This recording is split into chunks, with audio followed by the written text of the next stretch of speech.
মোদী সরকার বিশ্বের বাজারে প্রমাণ করতে চাইছেন যে তাদের বিরুদ্ধে যে সংখ্যালঘু নির্যাতনের অভিযোগ ওঠে সেটা সঠিক নয়।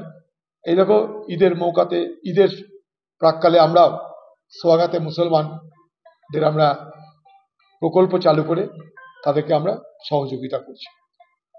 একটা কথা বলুন যে ভারতবর্ষের স্বাধীনতার পর থেকে ভারতবর্ষে এমন কোনো প্রধানমন্ত্রী হননি যিনি রমজান মাসে তাঁর দপ্তরে ইফতার না করেছেন।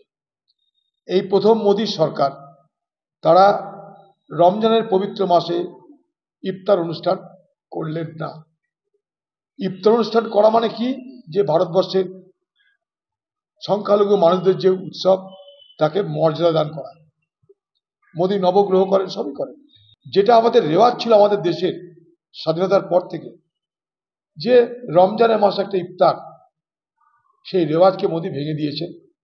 শুধু তাই নয়, ভারতবর্ষের যে আজকে সরকার, একটা সেখানে মুসলমান মন্ত্রী নেই, একটা মুসলমান এমপি নেই বিজেপি পার্টি। এগুলোর মধ্যে দিয়ে এটাই প্রমাণ হয় যে আজকে সংখ্যালঘু মানুষকে, মুসলমান সমাজকে ঈদের প্রাক্কালে তিনি নেহাতি খুশি করার বার্তা পাঠাচ্ছেন, খুশি করার চেষ্টা করছেন।